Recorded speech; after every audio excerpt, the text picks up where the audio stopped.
Bien, hermanos, tengo entendido que la semana pasada, el sábado de la semana pasada estaba viajando. Perdón, Rafael, si Yes, yes, quisieras, está listo. ¿estamos grabando? Yes. Perfecto. Bueno, perdón por esa dificultad técnica. Tengo entendido que la semana pasada, el sábado de la semana pasada, llegaron con Rafael, si no me equivoco, hasta el versículo 24 del capítulo número 1 del libro de Corintios.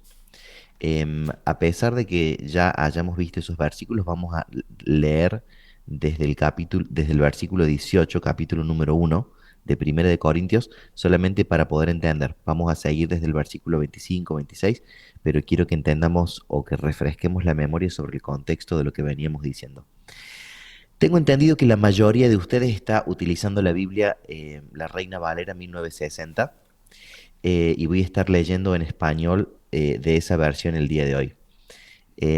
Quienes tengan la Biblia abierta van a poder ver que el título, desde el versículo 18 del capítulo número 1, dice Cristo, poder y sabiduría de Dios, y la palabra dice así, porque la palabra de la cruz es locura a los que se pierden, pero los que se salvan, esto es, a nosotros, es poder de Dios.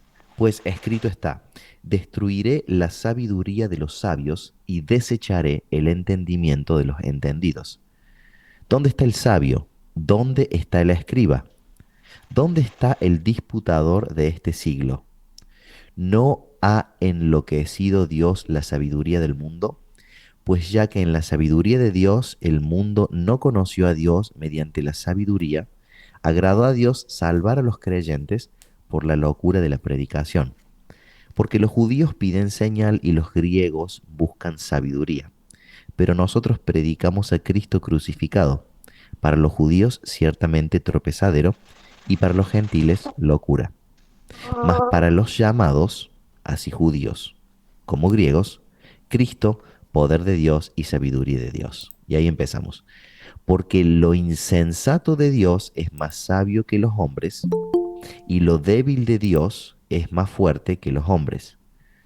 Pues mirad, hermanos, vuestra vocación, que no sois muchos sabios según la carne, ni muchos poderosos, ni muchos nobles, sino que lo necio del mundo escogió Dios para avergonzar a los sabios, y lo débil del mundo escogió Dios para avergonzar a lo fuerte, y lo vil del mundo y lo menospreciado escogió Dios, y lo que no es para deshacer lo que es, a fin de que nadie se jacte en su presencia.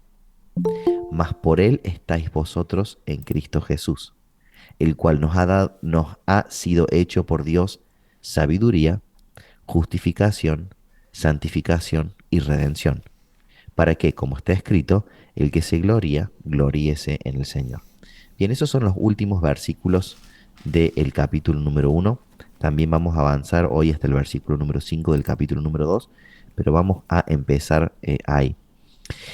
Una de las cosas que vemos ahí es que Pablo está diciendo el tema lo vemos en el versículo 24, el tema de los judíos y de los griegos. Veíamos que los judíos tenían una cierta expectativa de cómo tenía que ser su Mesías, ¿verdad? Los judíos estaban esperando a una especie de liberador que iba a, en cierta forma, reivindicar la nación a través de un poderío económico, de un poderío político, de un poderío social.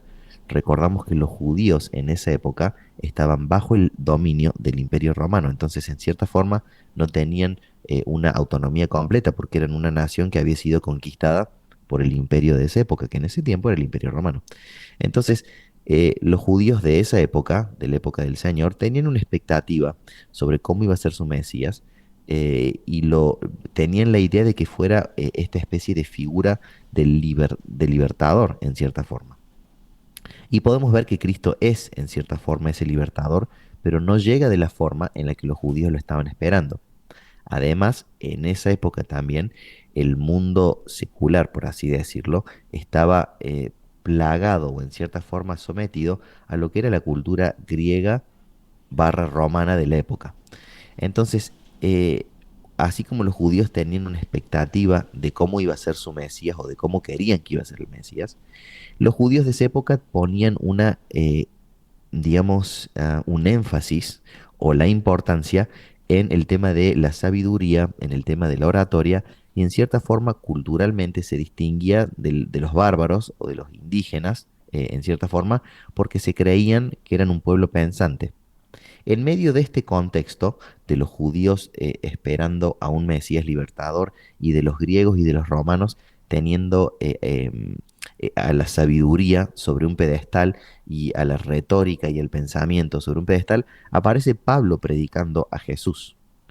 Y cuando Pablo dice que es tropezadero para los judíos y es una locura para los griegos, es porque justamente él está hablando de un Mesías que fue crucificado, o sea que en términos humanos sería un libertador que no fue exitoso ni siquiera en salvar su propia vida.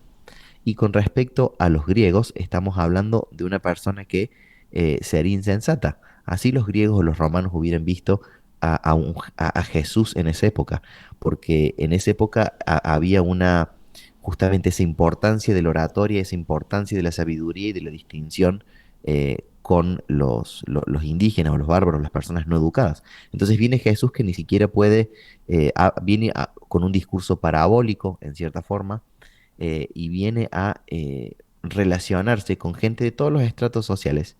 Y además de eso, justamente pierde su vida. Entonces, los judíos decían, ¿cómo puede ser que este sea nuestro Mesías, nuestro libertador, si fue crucificado, está muerto? Y los griegos y los romanos decían, ¿cómo puede ser esta persona sabia si ni siquiera pudo, en cierta forma, salvar su propia vida? Y ahí aparece Pablo predicando a Jesús crucificado. Pero vemos en el versículo 25, porque lo insensato de Dios es más sabio que los hombres y lo débil de Dios es más fuerte que los hombres. Vemos que Pablo empieza a predicar el Evangelio en Corintio, así es como surge la iglesia, pero el mensaje de Pablo era el mensaje de la cruz. Era un mensaje de un Mesías que había muerto y resucitado, pero para los estándares de ese mundo, para los estándares de esa época, era una locura.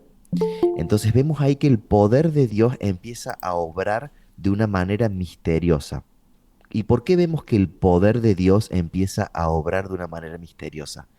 Porque el poder de Dios estaba justamente en ese llamado que él hacía, independientemente de si eran judíos o griegos o romanos, y él a través de la predicación del Evangelio, Dios empezaba a obrar en el corazón y en la mente de la gente y producía salvación.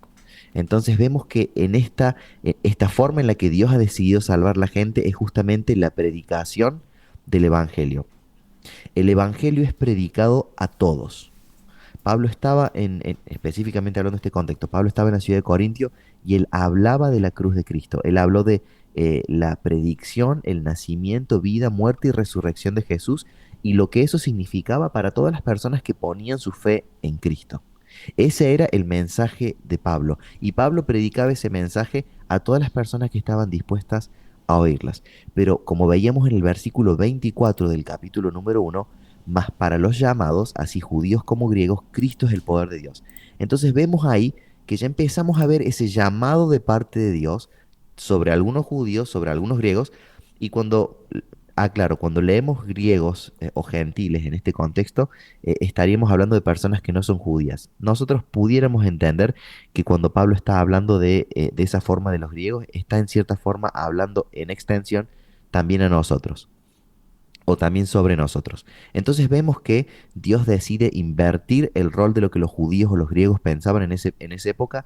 Pablo empieza a predicar el Evangelio y la gente se empieza a convertir. ¿Quiénes se empiezan a convertir? Esas personas que están llamadas por parte de Dios, tanto en el pueblo judío como por parte de los griegos, porque Dios empieza a producir esa fe a través de la predicación del Evangelio. La gente del mundo no conocía a Dios y veían a Jesús como un Mesías débil o insensato. Pero Dios empezó a producir fe en el corazón de los oyentes y él es el que empezó a llamar a las personas para que crean en el mensaje de la cruz. Por extensión, como la gente veían a Jesús quizás como un líder débil o insensato, la gente también estaba viendo a la iglesia de Corintio de esa manera, porque por extensión la iglesia estaba siguiendo justamente la doctrina de Jesús. Entonces la iglesia en cierta forma estaba siendo, no estaba viviendo conforme los estándares del mundo, sino que la iglesia empieza a vivir conforme los estándares de Dios. Porque cuando la iglesia empieza a creer en el poder de la crucifixión del Señor y en lo que hace esa muerte, esa vida, muerte y resurrección de Cristo, que nosotros creemos que estamos unidos a Cristo en su muerte y creemos que vamos a estar unidos a Cristo en su resurrección, así como los griegos y los judíos veían de una determinada forma a Jesús, así los griegos y los judíos empezaron a ver también a la iglesia, porque la iglesia se identificó con ese mensaje de Jesús, porque la iglesia respondió en fe a ese llamado de Dios, y vemos que como el mundo miraba a Jesús, el mundo empieza a mirar a la iglesia. Y lo mismo que era real para la iglesia hace 2000 años, es real para la iglesia el día de hoy. Así como la gente tiene una forma de ver las cosas, la gente tiene una forma de entender la realidad, de entender la política. En estos momentos, por ejemplo, vemos que ha habido un cambio político en Argentina, ha habido unas elecciones, ha habido un voto democrático y popular y vemos que hay un cambio político. Y la gente tiene un entendimiento de qué es lo que está ocurriendo a nivel social, a nivel político, a nivel cultural. Podemos ver quizás un cambio en la cultura. Pero la iglesia, más allá de ver lo que está sucediendo en la realidad, nosotros tenemos el entendimiento de que este mundo y absolutamente todo lo que hay en el mundo, en cierta forma, es totalmente pasajero. Y nuestra ciudadanía no está en Argentina o en Reino Unido o en Brasil o en México o en Chile. Nuestra ciudadanía está en los cielos. Nuestra verdadera ciudadanía, nuestra identidad, no corresponde a ninguna nación de esta tierra. Nosotros somos la iglesia de Jesucristo. Hemos creído en el mensaje de la cruz y creemos que así como hemos muerto con el Señor en nuestra vida antigua, vamos a ser resucitados con Cristo en esta nueva vida, no solamente el día de hoy, sino también cuando Cristo venga o cuando el Señor nos llame a su gloria. Esa es nuestra fe y nuestra creencia. Independientemente de cómo el mundo alrededor nuestro perciba la realidad, nuestro entendimiento es un entendimiento eterno. Y la única razón por la que tenemos ese entendimiento es porque Dios ha decidido despertar fe en nuestros corazones a través de la predicación del nombre de su Hijo. Vemos el versículo 26, pues mirad, hermanos, vuestra vocación, que no sois muchos sabios según la carne, ni muchos poderosos, ni muchos nobles. Específicamente, la iglesia de Corintio estaba compuesta de gente que no era particularmente poderosa, inteligente o de un linaje especial, sino de gente común. Quizás nosotros podamos identificarnos bastante con eso de la iglesia de Corintio. Por lo menos yo sé que me identifico al 100%. No, no creo que haya, a pesar de que soy abogado de profesión, a pesar de que veo que el Señor, de las bendiciones del Señor a mi vida, no creo que haya en mí absolutamente nada particularmente especial. Creo que soy, digamos, como diríamos en Argentina, como cualquier hijo de vecino, digamos. Y yo me siento identificado. Creo que ustedes, hermanos, quizás también puedan sentirse identificados. Hay veces que uno no se siente particularmente poderoso o particularmente inteligente o especial. Y específicamente la iglesia de Corinto era una iglesia así. Quizás no estaba, no sé, cuando uno piensa en términos de, a ver, creo que somos todos creados iguales ante Dios, ¿verdad? Pero quizás si uno pensara en algún diputado o en algún senador o en algún legislador o como estamos nosotros en este país, en un rey, en una reina o alguien de algún linaje específico, pudiéramos pensar en que son ciertas, en cierta forma son gente especial o tienen algún poder o tienen alguna importancia social o en el orden democrático. Sin embargo, la gente de acá de la iglesia de Corintio era gente común, gente como usted y gente como yo. Y Pablo está reconociendo eso, está diciendo, ustedes son la iglesia de Jesucristo y si ustedes piensan, hermanos, no eran sabios ni poderosos ni nobles según la carne, sin embargo Dios los ha escogido. Seguimos con el versículo 27 que dice, sino que lo necio del mundo escogió Dios para avergonzar a los sabios, y lo débil del mundo escogió Dios para avergonzar lo fuerte. Y lo vil del mundo y lo menospreciado escogió Dios, y lo que no es para deshacer lo que es, a fin de que nadie se jacte en su presencia. Entonces vemos que hay una cierta inversión de roles en la maquinaria de cómo el ser humano piensa. Porque muchas veces nosotros, como les decía, quizás uno ve a una persona que es poderosa, poderosa entre comillas, según quizás los estándares humanos. eh, tanto por el poder económico que tiene o porque viene aquí en Reino Unido tenemos, bueno, tenemos una monarquía constitucional y vemos que hay gente que está en la familia real y después vemos gente que está en ese mismo linaje. Pero en un país democrático quizás uno pudiera ver al presidente o a la figura de los senadores, de los diputados o empresarios. Gente que de alguna forma tiene alguna clase de poder o acceso a una cantidad de recursos que los hacen prominentes.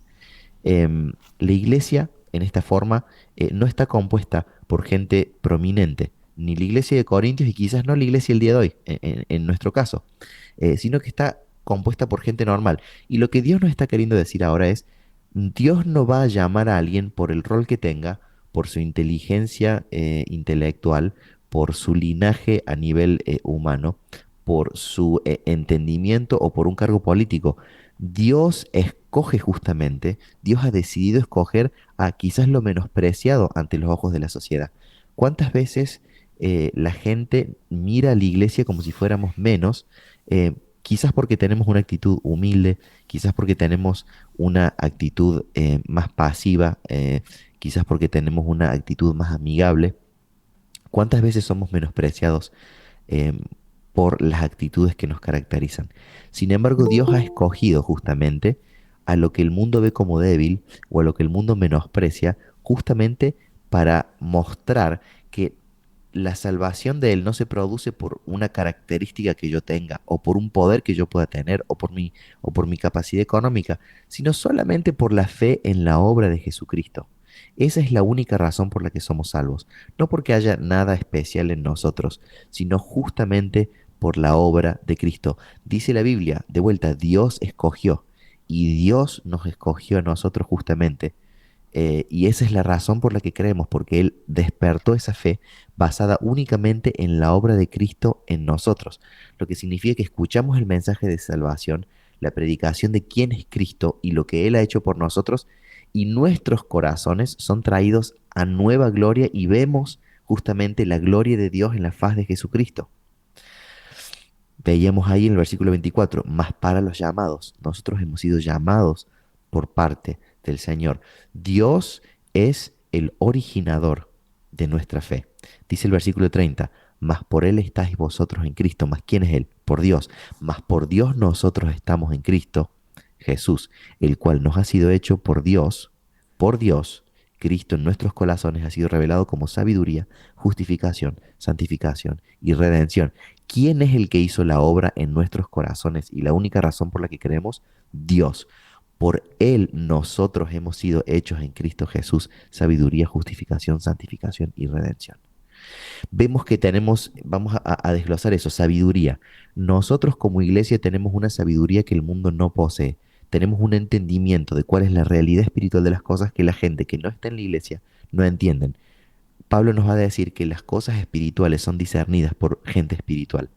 Esa espiritualidad, esa sabiduría de parte de Dios es dada justamente solamente por Dios. Nosotros tenemos, la Biblia dice, Pablo también lo va a decir, nosotros tenemos la mente de Cristo, la forma en la que razonamos, pensamos y entendemos nuestra realidad, esa sabiduría que tenemos es una sabiduría que nos ha sido dada por Dios y nunca tenemos que olvidarnos de eso. Cuando dice la Biblia sabiduría, justificación, hablamos de justicia imputada. Cuando Dios nos ve a nosotros, no ve nuestro pecado, no ve nuestra falencia, no ve nuestra falla, sino que ve la obra de Cristo en nosotros. Eso es algo que vimos cuando vimos el libro de Hebreos. Específicamente, bueno, lo vemos a través de todo el libro de Hebreos, pero si quieren releer el capítulo número 1, el capítulo número 11, el capítulo número 12, vemos que hay una justicia imputada. Cuando Dios nos ve a nosotros, ya no ve nuestra humanidad, no ve nuestra falencia, no ve nuestro pecado, no ve ninguna de las cosas que hacemos que le desagradan a Él, sino que ve la obra de Jesús en nosotros, porque nosotros hemos sido revestidos con la sangre de Cristo y cuando Dios mira a la iglesia, Dios mira la obra de Cristo. Y justamente hablamos de esa justicia imputada porque no es algo que nosotros hayamos hecho, sino que es algo que Cristo hizo por nosotros.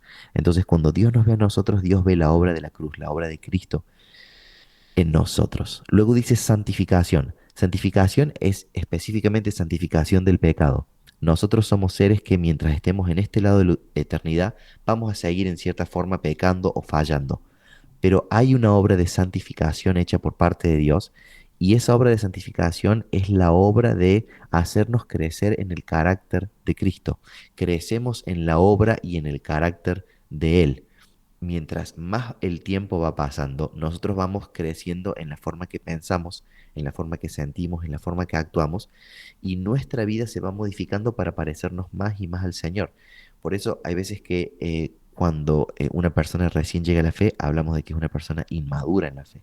Pero a medida que el tiempo pasa, esa persona tiene que ir creciendo en la fe, tiene que ir creciendo en el entendimiento de Dios, en el entendimiento de Él mismo. Em, entonces vemos que parte de la obra de la cruz, parte de la obra de Cristo en nosotros es justamente esa santificación. No solamente que Dios cambie nuestra mente y nuestro corazón y nos da esta sabiduría divina, sino que además nos da una justicia imputada, ¿no? Nos declara santos, nos declara limpios y nos santifica. En el curso y en el transcurso de nuestras vidas, Dios va obrando en nuestros corazones y en nuestras mentes de forma tal que la obra terminada va a ser gloriosa. Lo vemos en el capítulo número 5 del libro de Efesios, cuando Dios nos habla de que Jesús pagó el precio para comprar a sí mismo una iglesia limpia, sin mancha y sin arruga. Y vemos que la justificación y la santificación son parte de eso. Y finalmente redención, una redención total. Creemos que cuando Cristo venga, porque nosotros creemos en que el Señor va a volver a buscar a su iglesia, o cuando Dios nos llama a su gloria, cuando morimos, va a haber una redención total, nuestros cuerpos van a ser glorificados, ya no vamos a estar sometidos de ninguna forma al pecado y a nuestra naturaleza caída, sino que vamos a estar totalmente glorificados en Cristo en ese estado de santidad. Entonces, Dios es el que produce esa obra en nosotros porque Él nos llama, Él nos ha escogido. Vemos que hay una obra de parte de Dios en nosotras y que esa es la única razón por la que tenemos fe en Cristo, por esa obra de Dios en nosotros. Entonces tenemos la sabiduría, justificación, santificación y redención. 31. Para que, como está escrito, el que se gloría, gloríese en el Señor. Esa es una cita del libro de Jeremías, capítulo 9, versículo 24.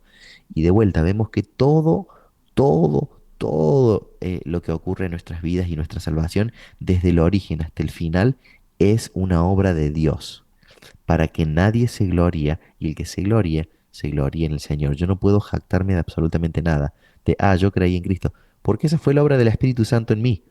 Esa fue la obra del Espíritu en mí, que Él abrió mi corazón, que Él abrió mi entendimiento a la predicación del Evangelio. Sin esa obra del Espíritu Santo, sin esa elección de parte de Dios, sin ese llamado efectivo de parte de Dios, no hay nada que yo pueda decir yo hubiera seguido a Cristo por mi propio mérito. Es solamente por la obra del Señor. Capítulo número 2. Así que, hermanos, cuando fui a vosotros para anunciaros el testimonio de Dios, no fui con excelencia de palabras de sabiduría. De vuelta, Pablo va a Corintios, una ciudad griega romana, donde la gente veía el poder del oratorio y el poder de la retórica, pero él, en vez de someterse a esa idea cultural y decir, voy a predicar a Jesús en esta retórica griega, él simplemente empieza a predicar el nombre de Jesús y enfoca su mensaje en la cruz de Cristo, para que la fe de los corintios no estuviera basada en su habilidad como orador, sino que estuviera basado en el conocimiento y en el poder del sacrificio del Señor.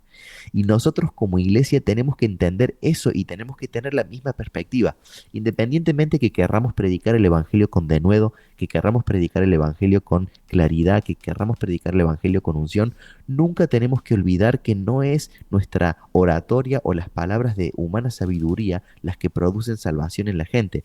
Lo único que produce salvación en la gente es cuando nosotros hablamos del nombre de Cristo, es cuando empezamos a predicar lo que el Señor ha hecho, su vida, su mensaje.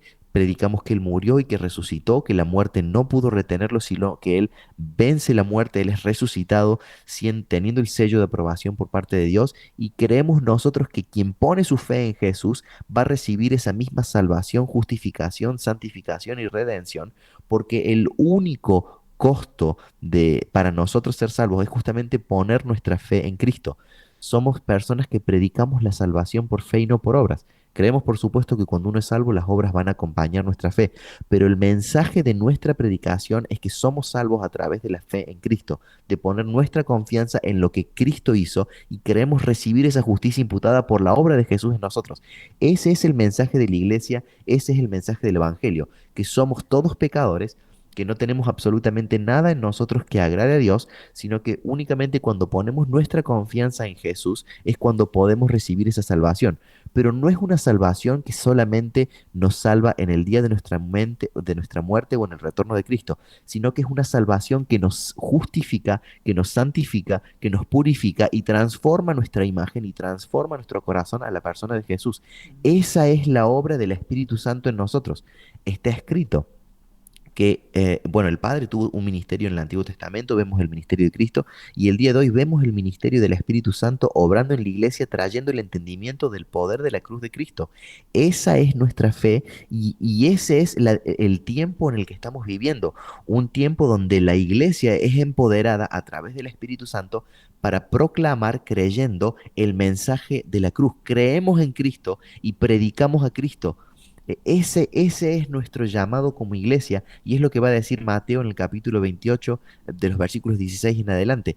Id a todas las naciones predicando este mensaje, haciendo discípulos de todas las naciones, bautizando, enseñándoles todo lo que yo os he enseñado, bautizándolos en el nombre del Padre, del Hijo y del Espíritu Santo. Y he aquí yo estoy con vosotros hasta el fin del mundo porque toda autoridad me ha sido dada. La razón por la que la iglesia predica con eficacia, predica con poder, es porque toda autoridad le ha sido dada al Señor y estamos en el tiempo de la gracia donde el Espíritu Santo, el poder de Dios que levantó de Cristo en nosotros, obra en nosotros para que podamos predicar la palabra de Dios con unción, para que podamos predicar la cruz de Cristo y para que podamos justamente ser parte de esta obra de salvación que Dios ha escogido. Dios ha decidido salvar a la gente a través de la predicación del Evangelio y nosotros somos ese instrumento, como lo dice Pablo en el libro de Romanos capítulo 10 versículo 14. ¿Cómo van a creer si no hay quien predique y cómo van a predicar si no hay alguien que sea enviado? Nosotros, la iglesia, somos ese instrumento en las manos de Dios para predicar la obra de Jesús. Y cuando estamos predicando, no estamos operando en un nivel humano, estamos operando en un nivel espiritual, porque cuando mencionamos el nombre de Cristo, todos los demonios tienen que huir ante el nombre de Jesús. Las cadenas se tienen que romper en el nombre de Jesús. Las relaciones familiares tienen que ser restauradas en el nombre de Jesús, porque no hay poder en ningún otro nombre más que en el nombre de Jesús. Ese es nuestro llamado como iglesia. Tenemos un llamado a predicar el nombre de Jesús y a predicarlo en ese poder del Espíritu, que es lo que va a despertar salvación en la gente que nos escucha. Nuestro mensaje es el mensaje de Jesús. Nadie es salvo por la oratoria del predicador. Somos salvos por la obra de Cristo, predicando en el poder del Espíritu. Y eso es lo que el Señor tiene para nosotros. Y estuve entre vosotros con debilidad, versículo 3, y estuve entre vosotros con debilidad y con mucho temor y con temblor. Cuando Pablo llega a la iglesia de Corintio a predicar, Pablo había sido azotado y encarcelado en la iglesia en Filipos, y después vamos a ver que hay una carta a Filipenses, fue sacado a la fuerza de Tesalónica, y vamos a ver que hay primera y segunda de Tesalonicenses, y lo mismo le pasa en Atenas. Entonces, cuando Pablo llega a la ciudad de Corintio, había sido azotado, su cuerpo estaba débil. Por eso dice, y estuve entre vosotros con debilidad, con temor y temblor, porque el apóstol había sido físicamente azotado y casi muerto en Filipo, en Tesalónica y en Atenas. Entonces, el hombre estaba cansado, físicamente exhausto.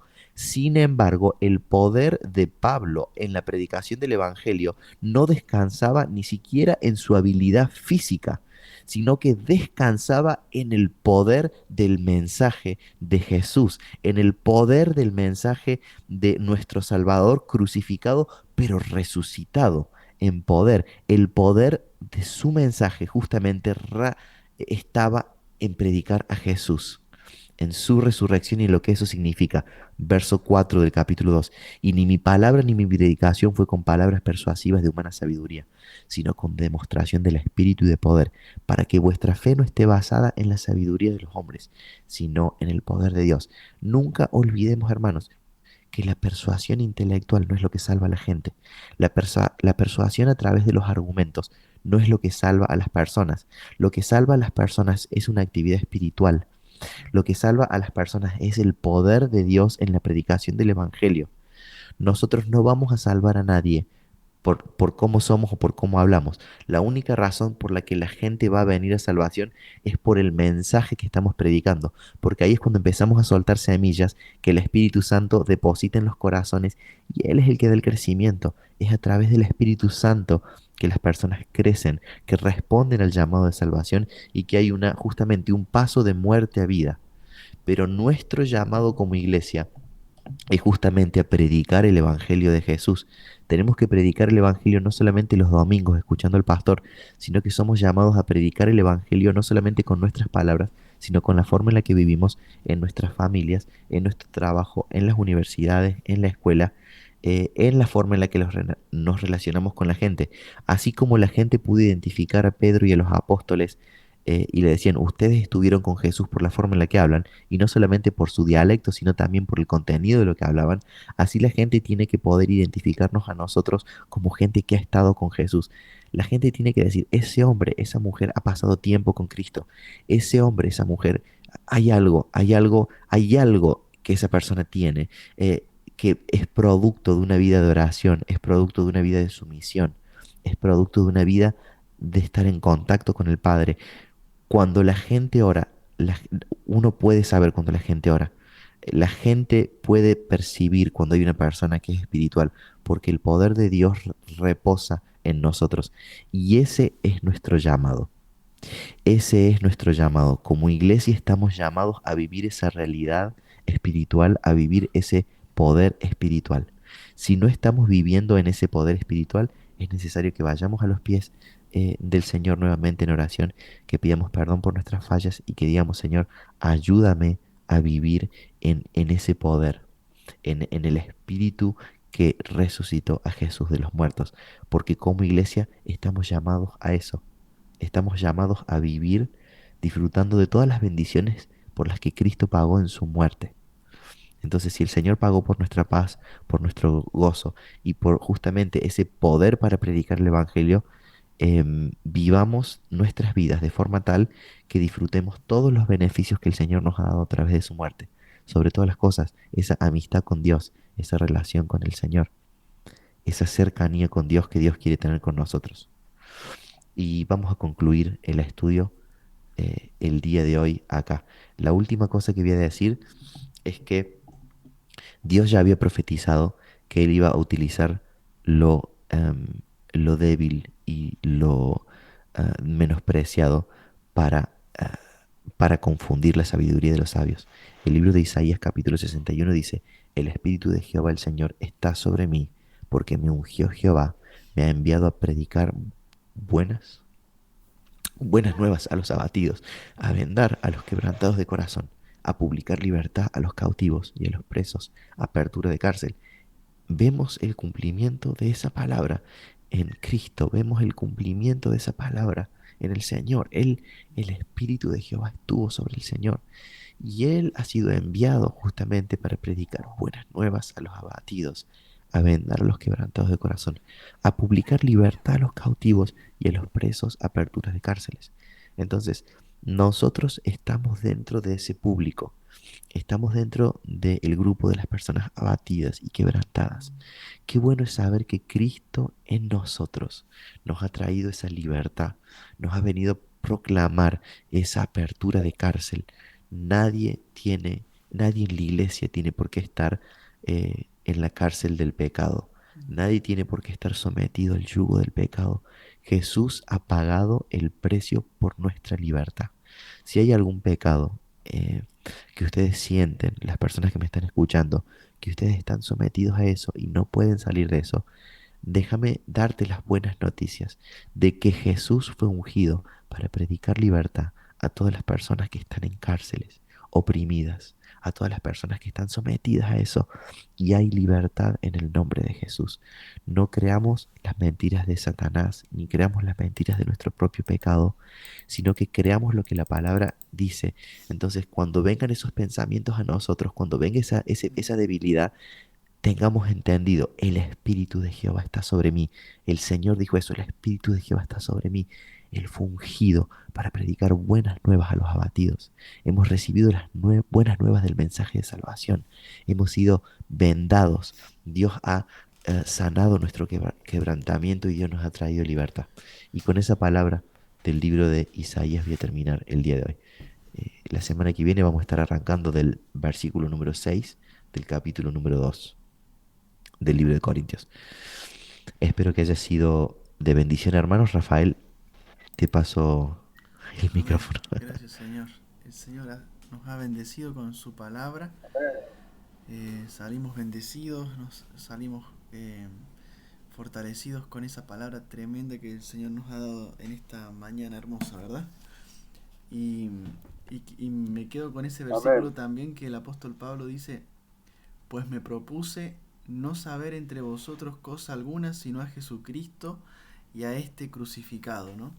Eh, Qué lindo eso, qué lindo, porque vemos que el mensaje, como tú decías, Tommy, está centrado en Cristo y en su obra.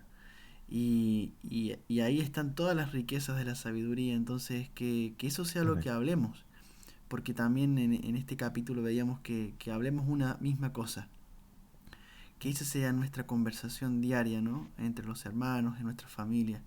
El apóstol Pablo no quería saber otro tema, él quería escuchar lo de Cristo en el cuerpo de Cristo. Entonces, qué Amén. lindo, hermano, este tiempo, y damos gracias al Señor porque vemos al Señor exaltado. Ahí está la bendición más grande, ¿no? Amén.